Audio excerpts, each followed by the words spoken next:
fog sits so thick on the ridge that a man can't see his own boots.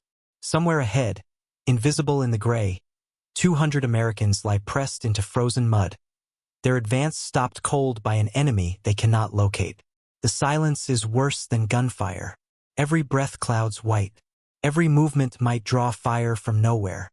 In this moment, one soldier makes a choice that doctrine forbids, that survival instincts scream against. He rises alone and walks uphill into the fog, toward positions no one can see, carrying only his rifle and a hunter's patience learned in the mountains of Colorado. What happens in the next hour will break the stalemate, cost him everything, and decades later earn him a medal he will never hold.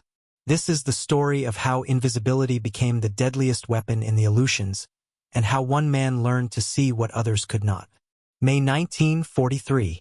The Northern Pacific holds secrets the American public will never fully comprehend. While the world's attention fixes on Europe and the island-hopping campaigns of the South Pacific, a different kind of war unfolds in a landscape so hostile it seems designed to kill soldiers before combat even begins. The Aleutian Islands stretch like broken vertebrae across the gap between Alaska and Asia. Volcanic peaks wrapped in perpetual fog, scoured by winds that strip warmth from flesh in minutes. Here, on the island of Attu, the United States fights to reclaim its own territory for the first time since British forces burned Washington in 1814. The Japanese occupation of Attu and Kiska represents more than tactical positioning. It represents the psychological wound of invasion, of American soil under enemy control, of a frontier breached. The Imperial Japanese forces understand what American planners initially dismiss: that terrain can be as effective as divisions. When Japanese troops landed on Attu and Kiska in June 1942, they weren't just seizing distant islands. They were establishing the northern anchor of their defensive perimeter, threatening Alaska, disrupting Lend-Lease routes to the Soviet Union, and forcing America to fight a two-ocean war with a third front nobody anticipated. The propaganda value alone justifies the expenditure. Every day the rising sun flies over American territory is a day that contradicts the narrative of inexorable Allied advance. But propaganda doesn't keep men alive in the Aleutians. The Japanese soldiers who garrison Attu discover this within weeks. The cold is totalizing. It enters through every seam, every gap in clothing, settling into bones and joints until movement itself becomes painful. Frostbite claims fingers and toes with bureaucratic indifference. Supplies arrive irregularly through fog and storm. The isolation is profound. Tokyo is 4,000 miles away. The nearest Japanese base is hundreds of miles distant. The Americans will come eventually. Everyone knows this. The question is when, and whether the garrison can make the cost unbearable enough to matter strategically. Colonel Yasuo Yamasaki commands the Attu garrison with the fatalism of a professional who understands mathematics. He has roughly 2,500 men, limited ammunition, no prospect of reinforcement, and orders to hold at all costs. He transforms Attu into a fortress that uses the island's natural hostility as its primary defense. His engineers dig into the volcanic slopes, creating networks of trenches and bunkers connected by tunnels that allow movement without exposure. They excavate spider holes, individual fighting positions barely large enough for a single soldier, camouflaged so completely that a man could walk within feet and never see the rifle barrel protruding from the earth. The philosophy is simple: make the Americans pay for every yard. Make them fight an enemy they cannot see until it kills them. Use the fog, use the terrain, use every advantage the island provides. American planners know Attu must be retaken, but the operation they design reflects underestimation bordering on hubris. Intelligence estimates suggest 2,500 Japanese defenders. That proves accurate. What intelligence fails to grasp is how terrain and weather multiply defensive advantage. The initial invasion plan assumes rapid advance, overwhelming force, swift conclusion. The plan assumes normal combat conditions. The plan assumes many things that Attu will methodically disprove. 11th Air Force conducts preparatory bombardment, dropping ordnance through fog so thick that pilots navigate by instrument and hope. The explosions accomplish little. Japanese positions are too dispersed, too hardened, too hidden. On May 7, 1943, American forces land on Attu from the south at Massacre Bay and from the north at Holtz Bay, intending to converge and crush the Japanese garrison in a pincer. 34 years earlier, this same bay witnessed the massacre of Aleut people by Russian fur traders. Now it will witness a different kind of slaughter, one measured in yards gained and lives spent. The soldiers who wade ashore enter a realm that seems designed by a hostile god. The cold is immediate and absolute. Within minutes, wet clothing freezes stiff. Weapons jam. Radios fail. Men's breath comes in ragged gasps as wind strips the air from their lungs. The beach offers no cover. The slopes ahead rise steep and treeless. Somewhere up there, invisible in the fog, an enemy waits with the patience of spiders. Private First Class Joe P. Martinez hits the beach with Company K, 32nd Infantry Regiment, 7th Infantry Division. 22 years old, 5'7", New Mexico born, Colorado raised. His service record notes steady performance, no distinction, no disciplinary issues. The kind of soldier who does his job without complaint and without drawing attention. Nothing in the paperwork suggests what will happen on Fishhook Ridge. But paperwork never captures what matters. Martinez grew up in the high country near Alt, Colorado, where his family ran sheep across terrain that taught harsh lessons. His father herded. His uncles herded. Young Joe learned early that survival in the mountains requires constant vigilance. Predators don't advertise their presence. Coyotes move through sage and rock like smoke. Mountain lions watch from high ground, waiting for the moment when attention lapses.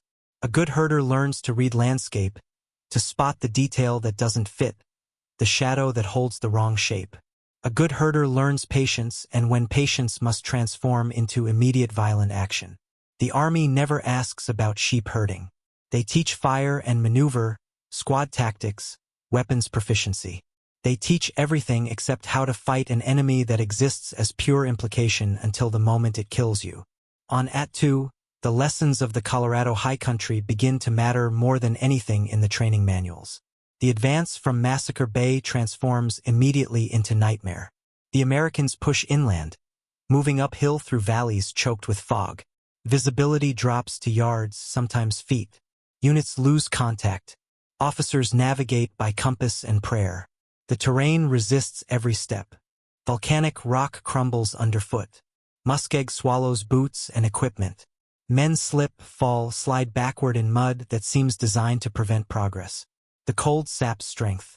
After an hour of climbing, soldiers gasp like drowning men. After 2 hours, exhaustion becomes the baseline condition. And then the Japanese fire begins. Comes from nowhere. A shot cracks out and a man drops and nobody sees the muzzle flash. The Americans hit the ground, scan the slopes, see nothing. Silence returns. The fog swallows everything. The advance continues and another shot rings out from a completely different direction and another man falls. The realization spreads through the ranks like cold water. They are fighting ghosts. The spider holes prove diabolically effective. A Japanese soldier lowers himself into a pit barely wider than his shoulders, pulls camouflage over the opening, and becomes invisible. He has a rifle, perhaps 200 rounds, a canteen, some rice. He can wait for hours. When Americans pass within killing range, he fires once, twice, then closes the cover and lets the fog erase all evidence of his position. By the time the Americans organize a response, he has either withdrawn through connecting tunnels or simply become part of the earth again, motionless, invisible, waiting for the next target. The Americans learn to move with paranoia. They learn that every rock might conceal a fighting position. They learn that the ground itself is hostile. They learn to watch for the tiny inconsistencies that betray camouflage, but in fog and snow and exhaustion, that vigilance becomes impossible to sustain. Men start shooting at shadows. They waste ammunition on suspicious terrain features. Discipline begins to fray under the psychological weight of fighting an enemy that has no form. Supply lines stretch thin. Ammunition runs low. Cold weather gear proves inadequate. Trench foot becomes epidemic. Men's feet swell inside frozen boots, flesh turning white then gray then black. The aid stations fill with frostbite casualties. Men who never saw combat but are combat losses nonetheless. The wounded wait for evacuation on open stretches of beach, exposed to wind that cuts like razors. Some die waiting. The cold is that efficient. The 7th Division's advance slows, stalls, grinds into attrition. Every ridge must be taken by direct assault. Every assault is blind. The Japanese positions reveal themselves only by muzzle flash and only after Americans enter the kill zone. Artillery helps when they can get it, but fog defeats observation. Naval gunfire plasters suspected positions, but the Japanese simply wait in their tunnels until the barrage lifts, then return to their fighting holes. Air support can't operate in these conditions. The Americans are left with the oldest and bloodiest method: men with rifles walking uphill into gunfire. Company K pushes toward Fishhook Ridge, a volcanic slope that commands the approaches to Jarman Pass, which in turn controls access to Chichagof Harbor, where the main Japanese positions cluster. Take Fishhook Ridge and the offensive can continue. Fail to take it and the entire operation stalls while men freeze and supplies dwindle. The tactical mathematics are simple. The execution is anything but. Martinez moves with his squad through the surreal landscape. Everything is gray. The sky is gray. The fog is gray. The volcanic ash covering the snow is gray. Sound behaves strangely in the fog. Close noises muffled. Distant sounds amplified. A man speaking 3 feet away sounds like he's underwater. A rifle shot half a mile distant sounds immediate. The disorientation is total. They climb. The slope angles upward at 30 degrees, then 40. Men grab at rocks for purchase. The volcanic stone crumbles in their hands. They slide backward, cursing, try again. Their rifles weigh 12 pounds but feel like 50. The fog presses close, reducing the world to a sphere 10 yards across that moves with them as they climb. Beyond that sphere could be anything. The Japanese open fire. The first burst comes from directly ahead, unseen.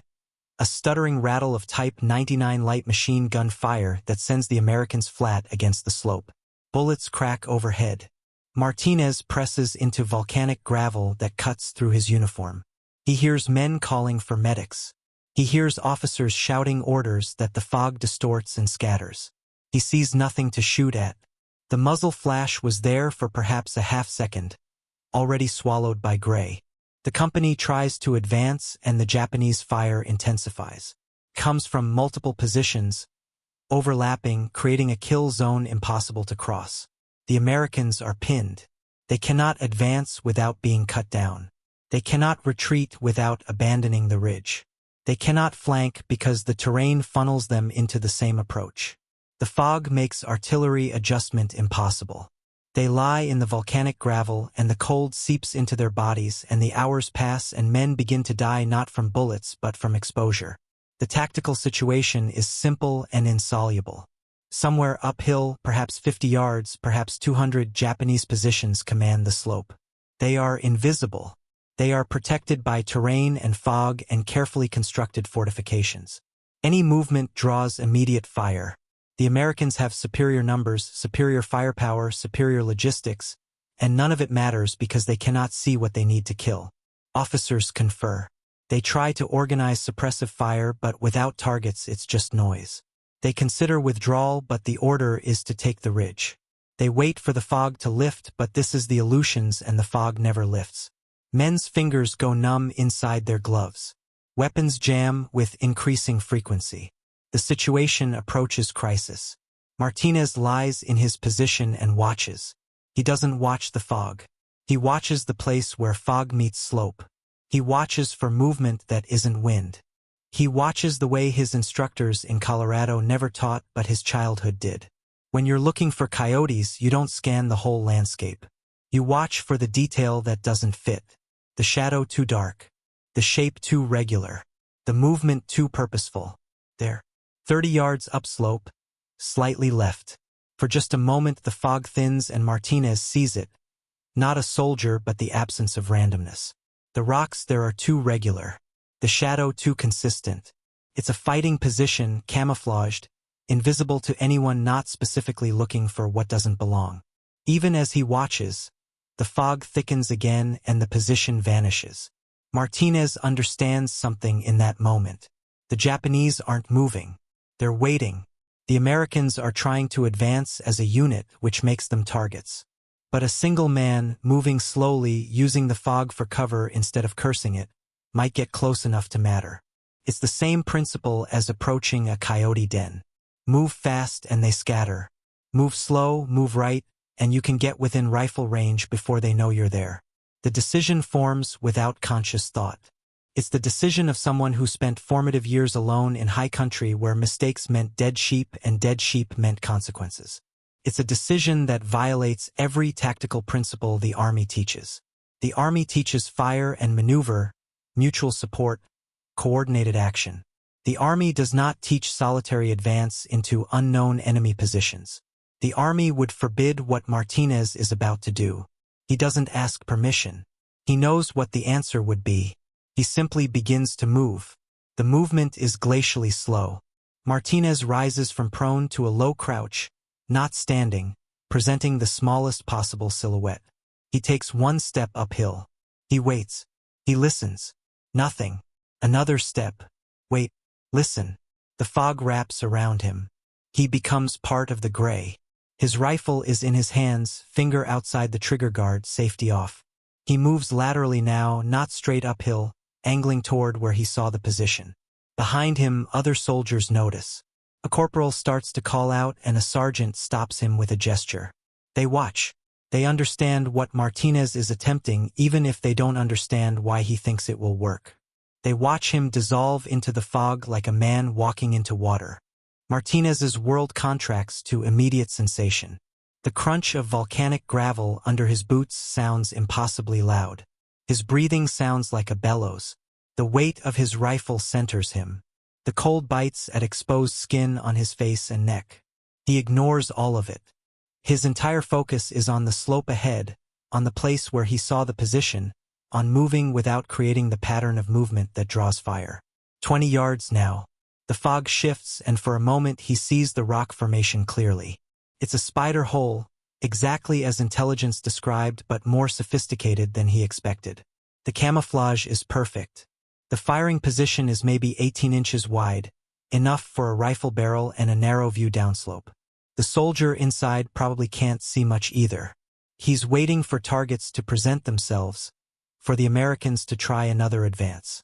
Martinez drops prone again. He brings his rifle up, sights on the position. He can't see the soldier. He can only see the small dark space where the rifle barrel must be. He takes a breath, lets half of it out, begins the trigger squeeze. The M1 Garand barks 8 times in rapid succession, the semi-automatic fire sounding like a drum roll. Martinez walks the shots across the position, not trying for precision but for saturation. Rock chips fly. The camouflage material shreds. He sees movement, can't tell if it's a hit or flinch.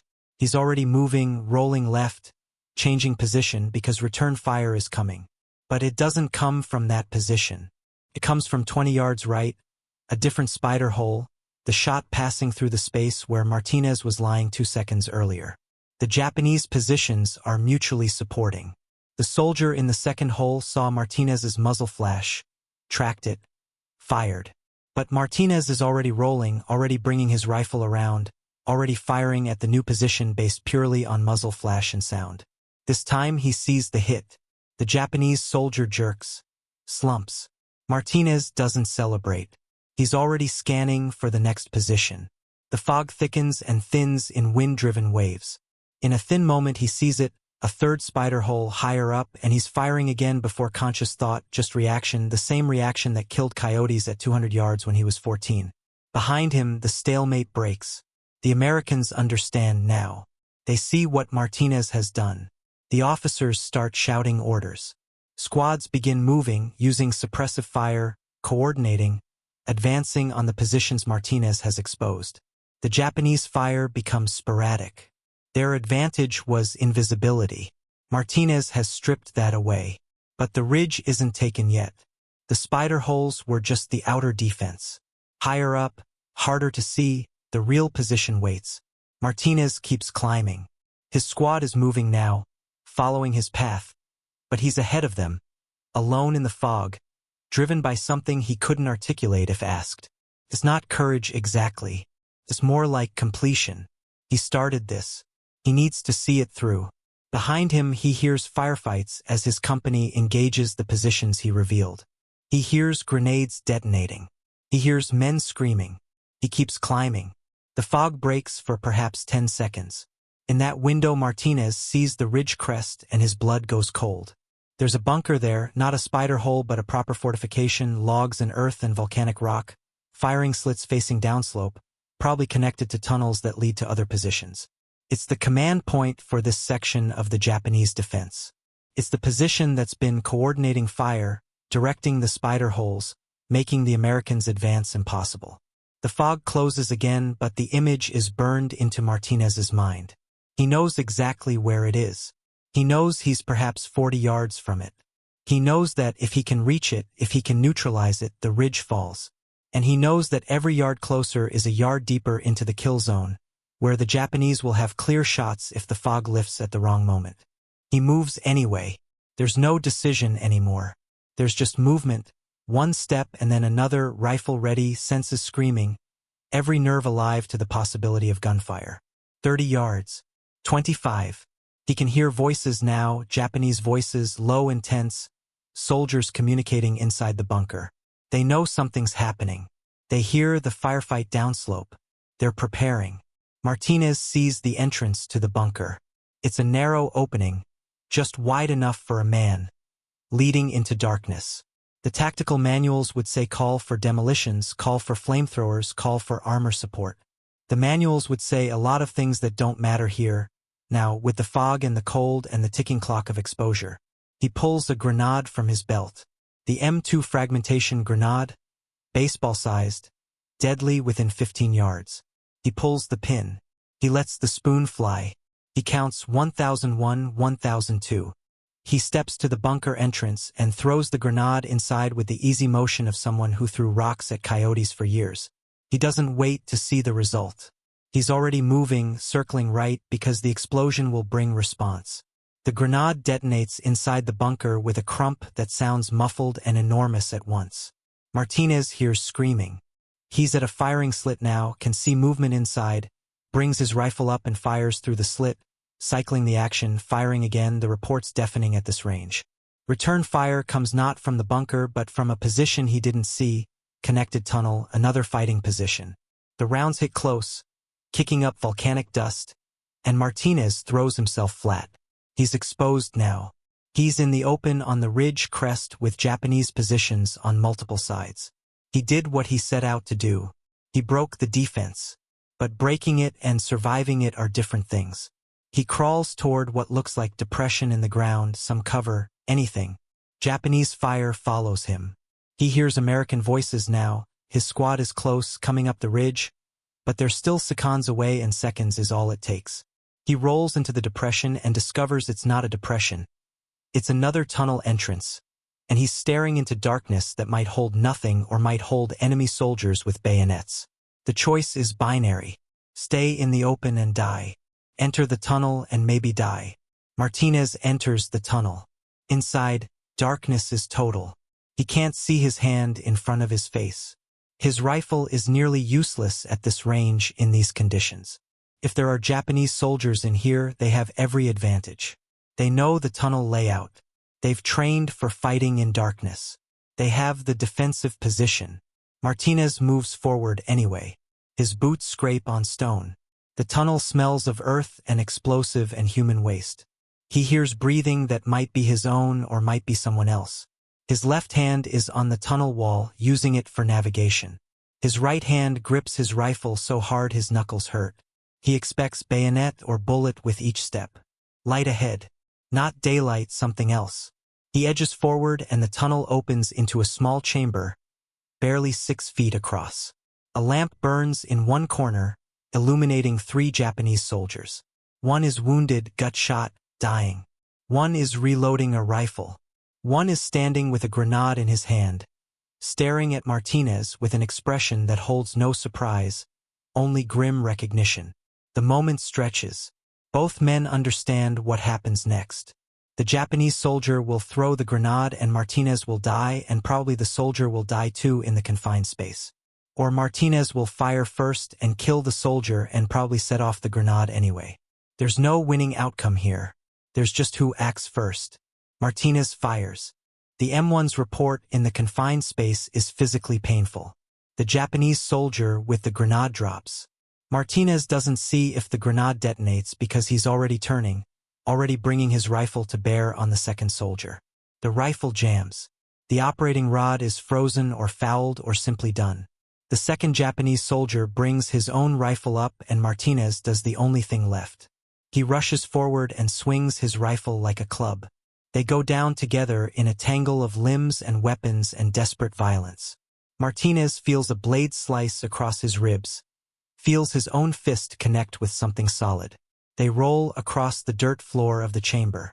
The lamp tips over and darkness swallows everything.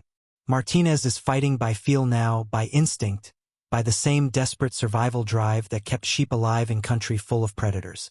He finds a throat, squeezes, feels resistance weaken. Stop. Silence. Darkness. Martinez lies on the floor of the bunker and for a moment he doesn't move. He's bleeding. He doesn't know how badly. His ribs scream with pain. His rifle is somewhere in the darkness, probably useless.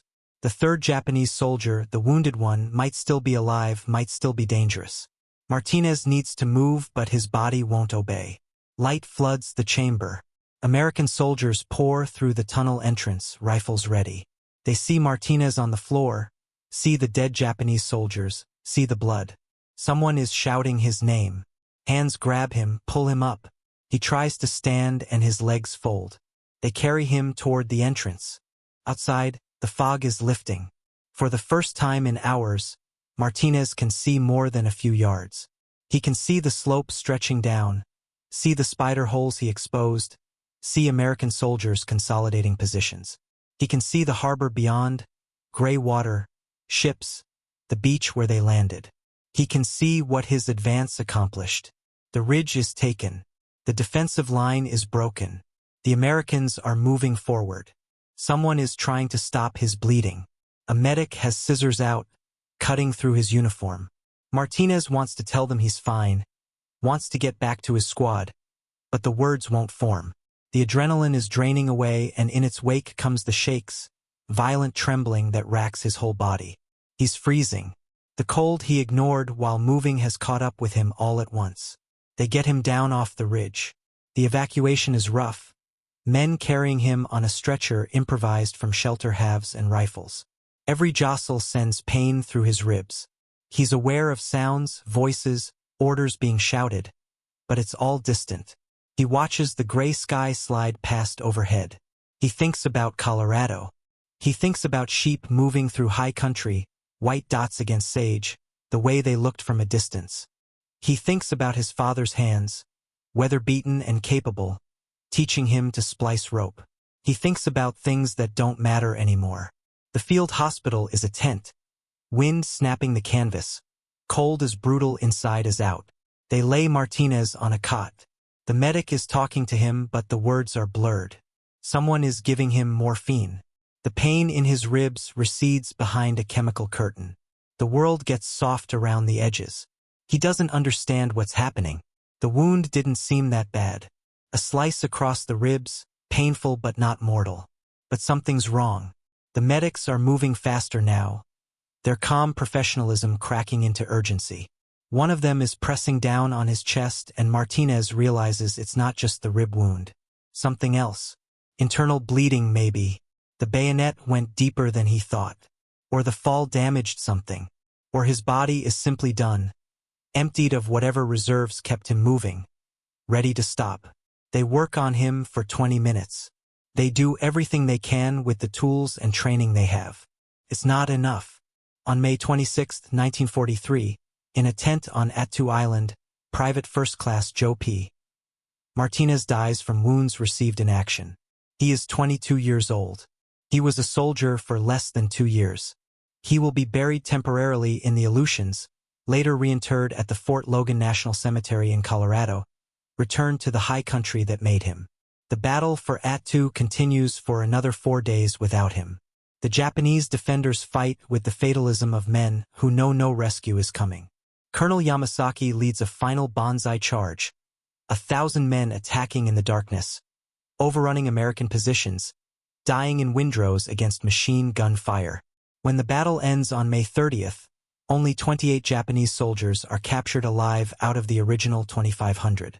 The rest are dead. The American casualties are severe.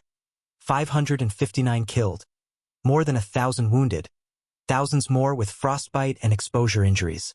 The victory, when it comes, tastes like ashes. In the tactical aftermath, Martinez's actions are recognized by those who saw them. The men of Company K understand what happened on Fishhook Ridge. They understand that one soldier, acting alone, broke a stalemate that might have lasted days and cost hundreds more lives. They submit recommendations. The paperwork winds through military bureaucracy with the speed of cold honey. On February 9, 1944, Martinez's mother receives the Medal of Honor on his behalf.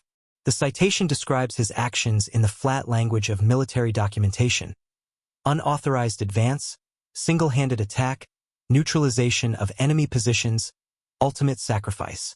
The words capture facts. They cannot capture the fog, the cold, the slow movement uphill, the moment of decision when Martinez rose and walked into the gray. They cannot capture what it means to be 22 and alone on a volcanic ridge for 1,000 miles from home, making choices that will kill you but might save others. The medal goes into a display case. The story enters the historical record. Martinez becomes a name, a date, a citation. The 7th Infantry Division moves on to other campaigns, other islands, other battles. The men who fought on Attu carry it with them for the rest of their lives. They remember the cold. They remember the fog. They remember what it felt like to fight an enemy they couldn't see. Some of them remember Martinez, remember watching him dissolve into the gray, remember the firefight that followed, remember thinking he wouldn't come back and being right. The Aleutian Campaign itself becomes a footnote. While Europe and the Pacific dominate histories, the fog-wrapped islands slip from memory. The Japanese never threaten Alaska again. Kiska is abandoned. The garrison evacuated under cover of fog before American forces arrive to find an empty island. The strategic importance of the Aleutians proves limited. The propaganda value of reclaiming American soil matters, but it matters less than planners hoped. The campaign costs thousands of lives, billions of dollars, and achieves objectives that might not have needed achieving. But wars are not fought for footnotes. They are fought by individuals who exist inside moments of terror and boredom and sudden decision. The strategic calculus means nothing to the soldier on the ridge. What matters is the next yard of ground, the next hour of survival, the choice between doing what's safe and doing what's necessary. Martinez existed in that space. He made that choice. He walked uphill into fog and enemy fire because the alternative was waiting until cold or bullets made the choice for him. The hurting background matters more than anyone documented. The Army doesn't test for predator hunting experience. They don't ask if recruits can read landscape, if they understand patience, if they've learned to act alone when action is needed. These skills aren't in the manual, but they're what saved lives on Fishhook Ridge. Martinez didn't invent new tactics. He applied old knowledge to a new context. He saw the tactical problem as something familiar, a coyote den on a hillside, and he approached it the way his childhood taught him. Move slow. Read the terrain. Find the position. Close the distance. Act decisively when the moment comes. There's a broader truth here about war and the men who fight it. Modern military doctrine emphasizes coordination, combined arms, technological advantage. These things matter immensely. They win battles and campaigns. But they cannot account for every situation. They cannot predict the fog-wrapped ridge where all the firepower and coordination in the world accomplishes nothing because nobody can see the enemy. In those moments, wars revert to something older. They become contests between individuals, between the man who holds the defensive position and the man who has to take it. Training helps. Equipment helps. But ultimately it comes down to something harder to quantify: the willingness to act when action seems suicidal. Martinez had that willingness. He also had the skill to make action effective rather than merely brave. That combination is rare. Many soldiers are brave. Fewer are brave and skilled in exactly the way a specific tactical situation requires. Martinez happened to be both, and he happened to be in the place where those qualities mattered. History is shaped by such conjunctions, by the right person in the right place making the right choice, even when that choice kills them. The men who fought in the Aleutians came home eventually. They integrated back into civilian life, found jobs, started families, grew old. Many never spoke about Attu. The war had enough horror in conventional theaters without trying to explain combat in fog against an invisible enemy while freezing to death. The story of the Aleutians remained obscure, known to specialists, largely forgotten by the broader public. Martinez's Medal of Honor is noted in military histories, but his name doesn't carry the weight of Audie Murphy or Alvin York. He is commemorated in Colorado, where a school and a street bear his name. His grave at Fort Logan receives flags on Memorial Day. His story is known to those who seek it, but known or unknown, the facts remain.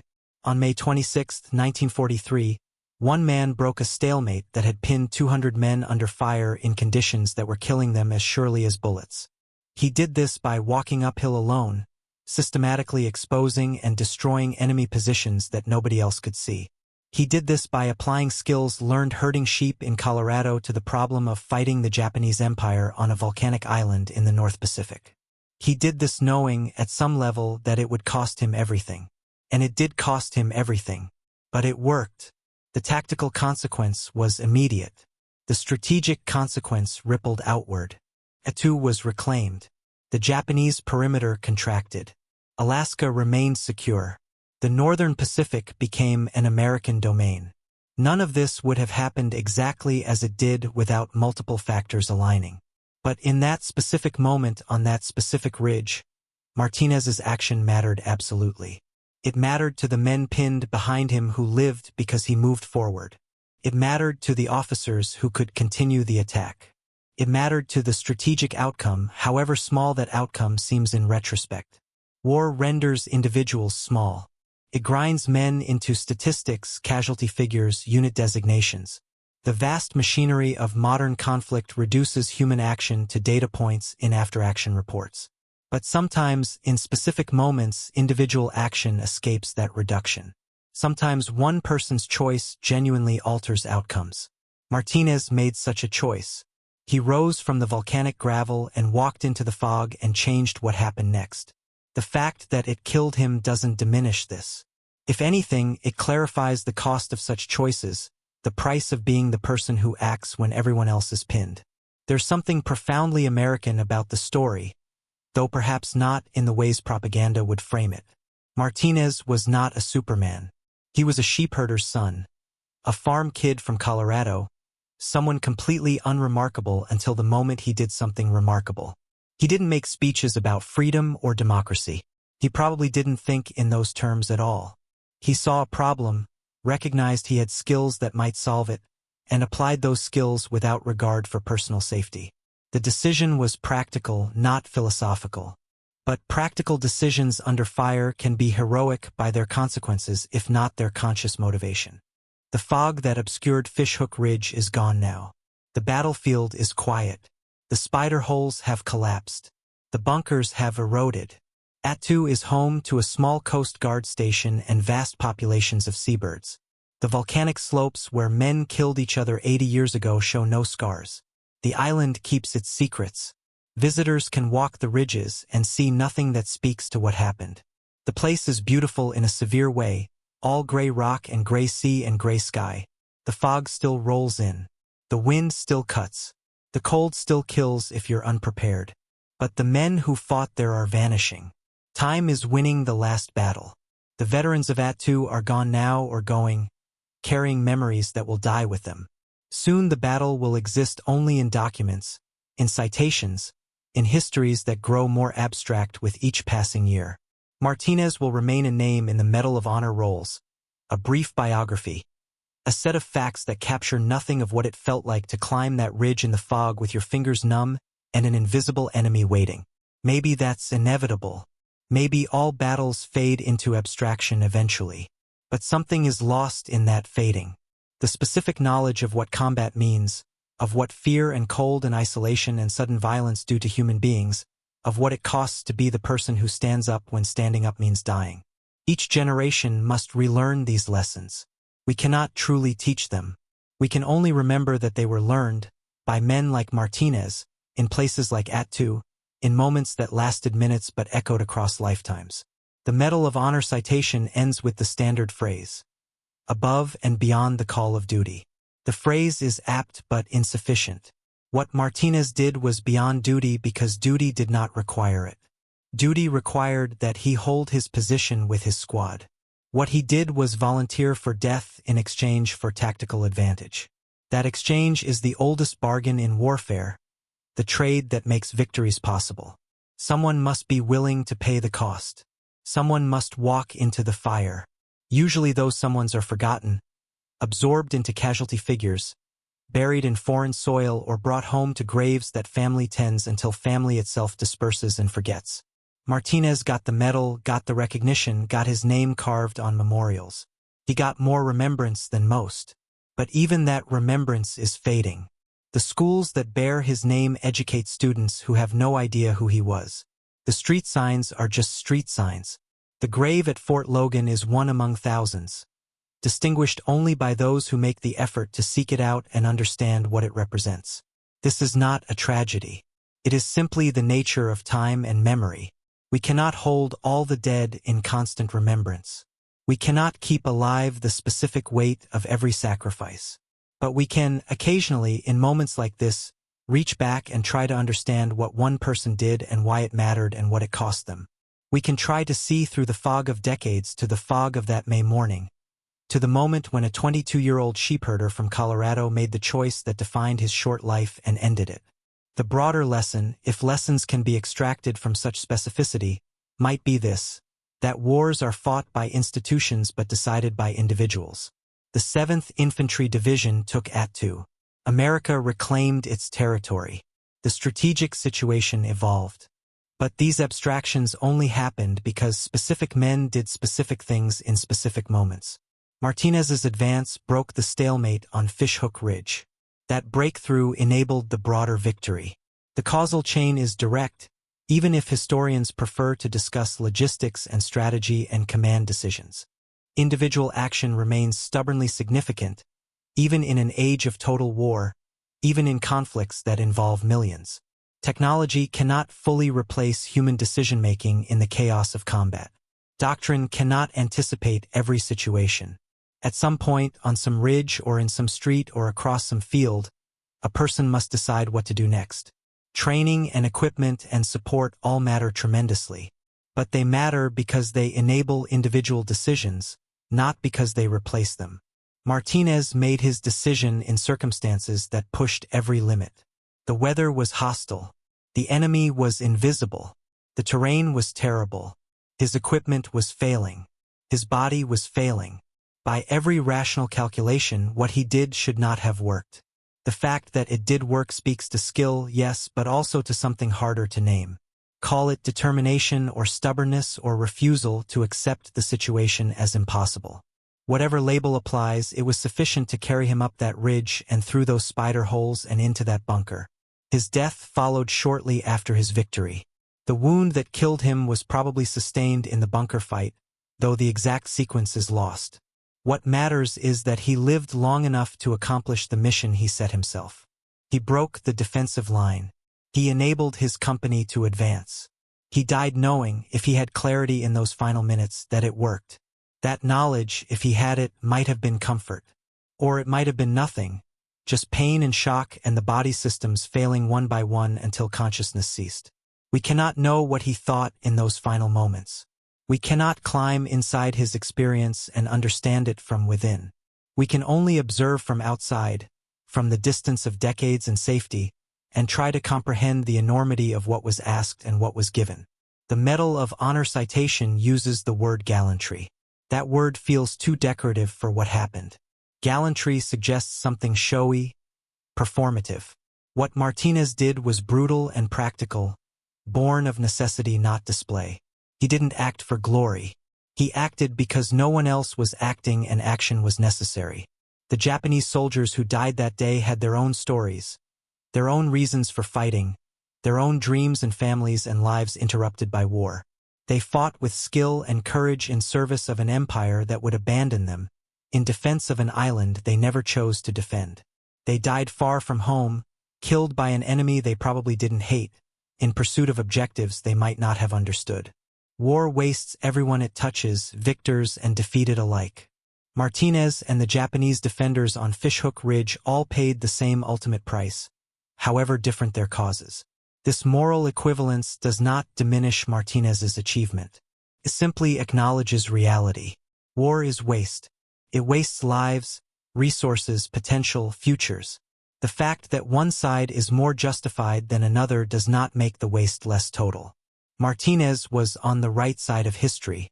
The Japanese Empire needed to be defeated. These facts coexist with the fact that he was 22 and should have lived decades more and died in bed surrounded by family, not bleeding out in a tent in the Aleutians. History demanded his sacrifice. History is not kind. The men who survived Attu carried it differently. Some were proud of what they accomplished, reclaiming American territory against a determined enemy in horrific conditions. Some were simply glad to be alive. Some never processed it at all, just locked it away and moved forward because that's what you did. They came home to a country that barely knew where the Aleutians were, that cared more about Normandy and Iwo Jima and the battles that captured headlines. The Aleutians remained obscure, the forgotten theater of a forgotten campaign. That obscurity might have suited them. The veterans of famous battles carry burden of representation, expected to embody heroism and sacrifice for public consumption. The veterans of forgotten battles carry their memories more privately. They are allowed to be complicated, to feel ambivalence, to remember without performing remembrance for others. Martinez's comrades in Company K could remember him without turning him into symbol. They could honor what he did while acknowledging the waste of it, the tragedy embedded in the necessity. As the decades pass, memory itself becomes the battlefield. Who remembers and what they remember and how they frame it determines what survives into the historical record. Martinez survives because he received the Medal of Honor, because bureaucracy captured his action in citations and paperwork, because his story had the shape that enables transmission. Countless others did brave things on Attu and died and left no trace beyond their names on casualty lists. Their stories are lost. The specificity of their courage, the particular ways they faced fear and death, the small heroisms that saved specific lives without changing broader outcomes, all gone. This is unbearably sad and completely inevitable. We cannot remember everyone. We cannot preserve every story. We must curate, select, frame, choose what matters and what fades. Martinez matters because his action had clear tactical consequence, because witnesses survived to document it, because the military bureaucracy functioned to recognize it. But he is no braver than the soldier who died holding a position that didn't have strategic importance. He is no more valuable than the man who froze to death on watch, preventing nothing, achieving nothing, simply dying because the cold was that efficient. All of them paid the same price. History simply remembers some prices more than others. And yet, despite the arbitrariness of remembrance, despite the way history flattens and selects and distorts, something essential remains. Martinez walked uphill into enemy fire when no one else did. This happened. This mattered. This changed outcomes. The fact that we might not remember it perfectly, might not capture the full weight of it, might lose details and context as time passes, does not erase the core truth. One man made a choice that saved others at the cost of himself. That truth survives the fog of memory as it survived the fog on Fishhook Ridge. There is a grave in Colorado with his name on it. There are memorials and citations and documents in archives. There are a few photographs, grainy black and white images of a young man in uniform, face serious, eyes looking at something beyond the camera. There are the memories of those who knew him, fading now as the last of that generation passes. And there is the ridge itself, still there on Attu, still wrapped in fog, still indifferent to the men who killed each other on its slopes 80 years ago.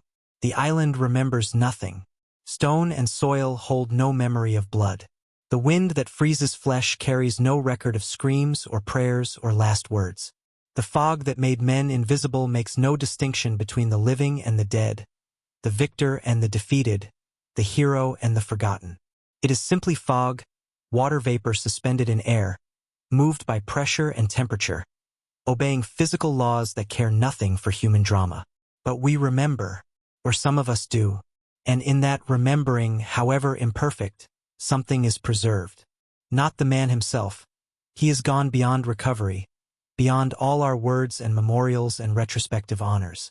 But the fact of what he did, the shape of that choice and that moment, the reality that ordinary people in extraordinary circumstances sometimes do extraordinary things. That lesson remains available to each new generation, waiting in stories like this one, in citations and histories and documentaries, in the transmission of memory from those who experienced to those who will only ever imagine. Martinez died at 22 on a volcanic island in the North Pacific while fighting an enemy he could not see in conditions that should have made combat impossible. He died because he chose to act when others could not. He died because skill and courage and necessity aligned in a moment that lasted minutes and echoed across decades. He died, and in dying accomplished something that mattered to the men who lived because of it, that mattered to the outcome of the battle, that matters still in the simple fact that we can say, "This happened, this was real, this cost someone everything." That is what we owe the dead. Not worship, not myth-making, not the sanitization of war into stories of glory. We owe them the effort to understand what they faced, what they felt, what they did, and why. We owe them the acknowledgement that they were not symbols but humans, frightened and cold and brave and mortal. We owe them the recognition that their choices, however long ago, created the world we inhabit now. We are here because they were there. We live because they died. These are debts that can never be repaid but must always be remembered. Private First Class Joe P. Martinez walked into the fog and didn't come back. But what he did there, in those desperate minutes on Fishhook Ridge, remains. It remains in the historical record, in the memories passed down, in the medal of honor that bears his name. It remains in the empty space where his future should have been, the life unlived, the decades stolen. It remains as testament to the cost of war and the courage of individuals and the waste of a world that demands such sacrifices. The fog has lifted from Attu 1,000 times since that May morning in 1943. It will lift 1,000 times more. The ridge will stand indifferent to human concerns, wrapped in gray, waiting for no one. But we who live in the world Martinez helped preserve can look back through time and fog and death and say, "We see you. We know what you did. We understand what it cost. And we will not forget." If the story moved you, if it made you think about courage and sacrifice and the forgotten corners of history, please consider subscribing to this channel. Hit the like button to help others discover these stories. And I want to ask you something. What do you think enables a person to act when everyone else is frozen? Is it training, character, circumstance, or something else entirely? Have you ever faced a moment where you had to choose between safety and what needed to be done? Share your thoughts in the comments below. These conversations help keep stories like Martinez's alive, and I read every single comment. Thank you for listening.